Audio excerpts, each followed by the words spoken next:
हर खबर पर होगी आपकी पकड़। डाउनलोड कीजिए एबीपी लाइव ऐप। कोरोना के संकट काल में किसानों की मुसीबत लगातार बढ़ती जा रही है। वही किसान जो आपका हमारा पेट भरते हैं। देखिए, लॉकडाउन और बेमौसम बरसात से परेशान किसानों के सामने एक नई समस्या, एक नई मुसीबत खड़ी हो गई है। और ये नई मुसीबत क्या है? यूपी में किसान फसल के मुआवजे की मांग कर रहे हैं, लेकिन कोरोना संकट के बीच किसानों को मुआवजा नहीं मिल पा रहा है। लॉकडाउन की वजह से जो कृषक बीमा योजना है, किसानों को उसका लाभ नहीं मिल पा रहा है। न कोई फसल बिक रही, थोड़े घने काई का हैं, किसान बर्बाद हो बैठे हुआ।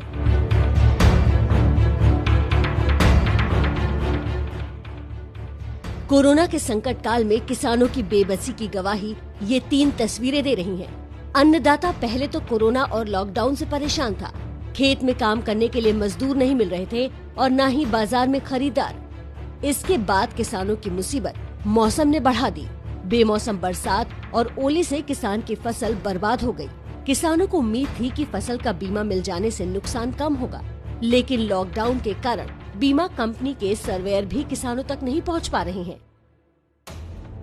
ये सूबे के किसी एक गांव या जिले की कहानी नहीं, बल्कि प्रदेश के कई जिलों में किसानों की स्थिति चिंताजनक है। महाराजगंज के इन किसान को सुनिए। एक तरफ कोरोना से पूरे देश परेशान है और दूसरी ओलावृष्टि से परेशान। ओलावृष्टि पड़ के हमारा फसल बर्बाद कर दिया है। तो हम चाहते हैं कि हमारा जो फसल बर्बाद हो गया है उसका सरकार भरपाई करे। बारिश और ओलावृष्टि हो गया है, उससे जो फसल बर्बाद हो गया है और सर्वेयर नहीं आ रहे हैं कि मतलब उसका आकलन करें कितना नुकसान हुआ है कि मुआवजा मिल पावे। अब जरा फसल बीमा योजना क्या है इसे समझिए। देश में किसानों की मदद के लिए प्रधानमंत्री फसल बीमा योजना है। इस योजना के तहत किसी आपदा या अन्य कारणों से फसल बर्बाद होने पर किसानों को निर्धारित राशि का भुगतान किया जाता है। नियम है कि फसल खराब होने पर किसानों को 72 घंटे में सूचना अपने बैंक या जिला कृषि अधिकारी को देनी होती है। सूचना के बाद प्रशासन फसल के नुकसान का आकलन करता है। इस सर्वे में बीमा कंपनी के सर्वेयर के साथ कृषि एक्सपर्ट्स भी होते हैं। सर्वे के बाद 3 दिन में बीमा कंपनी मुख्य कार्यालय में पूरी रिपोर्ट पेश करती है, जिसके बाद मुआवजे की प्रक्रिया शुरू होती है। राज्य में ज्यादातर जगहों पर सर्वेयर बीमा कंपनी के कर्मचारियों को पास नहीं मिले हैं। सर्वे में लॉकडाउन के बीच सर्वे की प्रक्रिया पूरी नहीं हो पा रही है।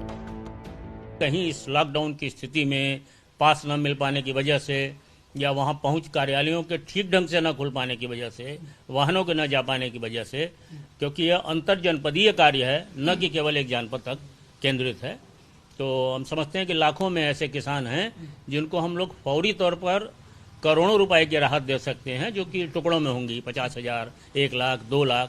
लेकिन किसान के लिए तो इस गाढ़े के मौसम में ये चंद रुपयों की जो उनकी क्षतिपूर्ति है, वो डूबते को तिनके का सहारा है, वो जी जाएगा। प्रशासन के मुताबिक 7 महीने में 3 बार बेमौसम बरसात हुई। इस बरसात से लगभग 25 लाख हेक्टेयर भूमि की फसल बर्बाद हुई। बीमा कंपनी के अधिकारियों का कहना है कि वो चाहकर भी मदद नहीं कर पा रहे हैं। जब हमने यूपी सरकार के कृषि मंत्री सूर्य प्रताप शाही से मामले को लेकर सवाल किया, तो सुनिए उन्होंने क्या कहा। ज्यादा फसल की कटाई ऑलरेडी हो चुकी है। कुछ स्थानों पर जो है वो बारिश हुई है और बारिश का उतना फोर्स नहीं रहा है जिससे कि बहुत ज्यादा नुकसान हो सके। फिर भी जिलाधिकारियों को इस बात के लिए निर्देश दिए गए हैं कि यदि किसी जनपद के भीतर क्षति आती है तो वो अपना सूचना आपदा आयुक्त को वो भेजेंगे।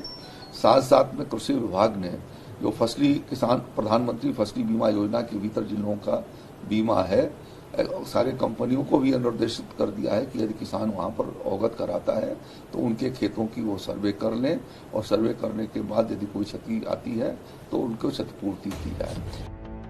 सरकार का कहना है कि स्थिति नियंत्रण में है। अधिकारियों को निर्देश जारी कर दिए गए हैं, लेकिन किसानों और बीमा कंपनियों की राय सरकार से अलग है।